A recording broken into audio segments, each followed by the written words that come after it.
Audio Jungle.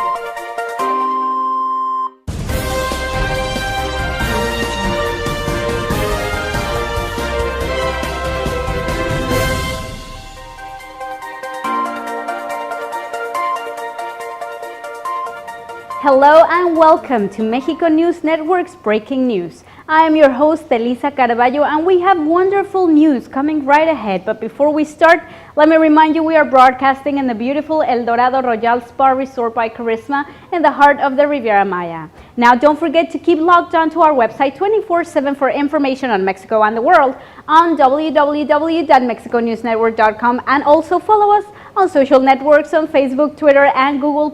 You'll find us as Mexico News Network. Now let's begin with today's main headline stories.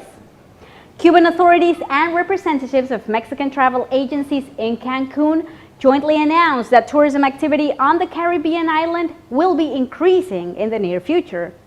Cancun and La Habana have already been connected with daily flights from state airline Cubana de Aviación.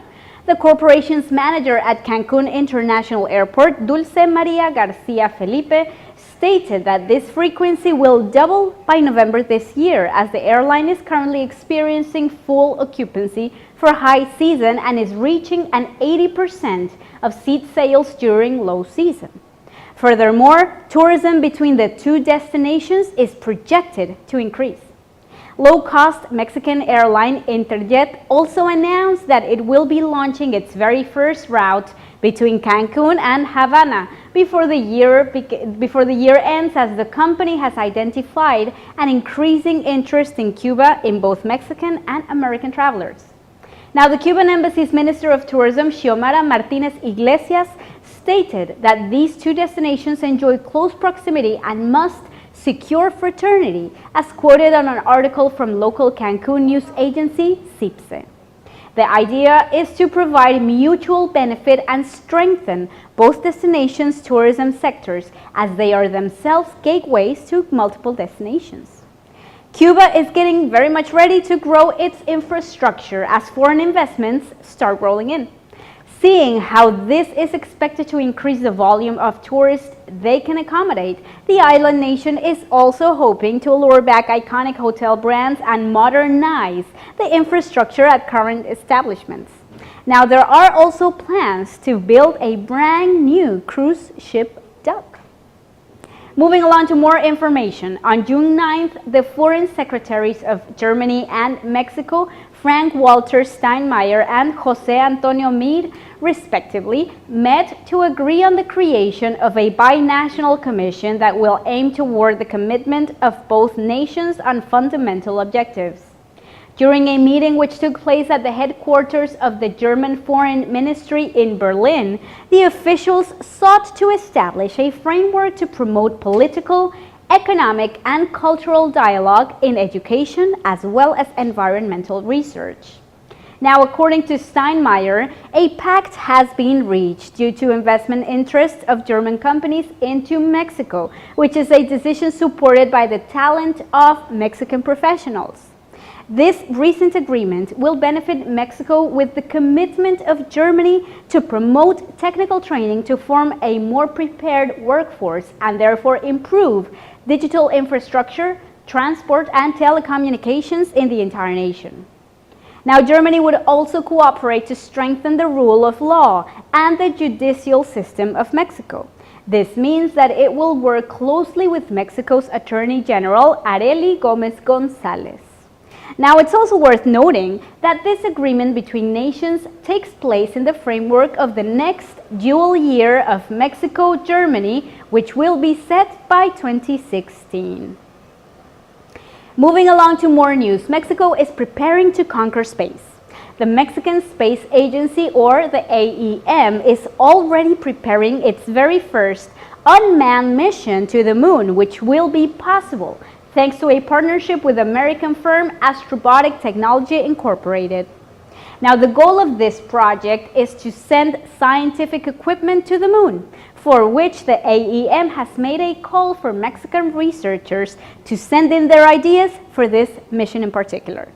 Now, the announcement was made by the Sectorial Fund for Research, Technological Development and Innovation in Space Development, which is part of Mexico's National Council for Science and Technology, better known as CONACYT. The results of the students will be announced next August. John Thornton, CEO of Astrobotics, said through a press release that AEM's rising space science and exploration community is yet one more example of the immense international interest in the moon as a destination for science, exploration, and other activities, that they are very proud to be partnered with their friends in Mexico, of course. Now, Astrobotic Technology is a company that specializes in the development of technology for space missions, innovations that subsequently are offered to governments, universities, and scientific organizations. With the realization of this mission in particular, Mexico will become the first Latin American country to reach the moon. It will also be one of the first pioneers of its kind in higher space services. Astrobotic is also working with the United States National Aeronautics and Space Administration, better known as the NASA. All of this to support the development of a private project which involves sending an explorer robot to the moon. Now, in more news, the Coca-Cola campaign Share a Coke, which you all remember, that started in 2012 in Australia. Now, today, the actual campaign consisted of the creation of Coca-Cola cans with different names of people so that they could share personalized cans. The great success of the campaign was such that it was launched in other countries, including Mexico, Argentina, Spain, the UK, France, and more. However, Mexican agency Anónimo and the Argentinian agency Geometría Global realized that visually impaired people might not be able to enjoy this feature, which then led to the creation of the CocaCola Braille campaign with limited editions of Braille cans. That's right. In Mexico City, a Braille vending machine was installed at the Mexico City-based Comité Internacional Pro Ciegos IAP, which is the Pro Blind International Committee. All of this as part of the campaign's promotion. Its success was so big that later on another machine was moved to a movie theater with the support of the Cinépolis Foundation. Meanwhile, in Argentina, the personalized cans were delivered to the Argentinian national blind soccer team, Los Murciélagos, which means in English, the bats. So far, these cans are not being commercialized, even though they may be in the near future. Incredible information and excellent news for the visually impaired. Now, don't go anywhere because we will be right back with more information on Mexico, the world of science, technology, and more after these few messages. Audio Jungle.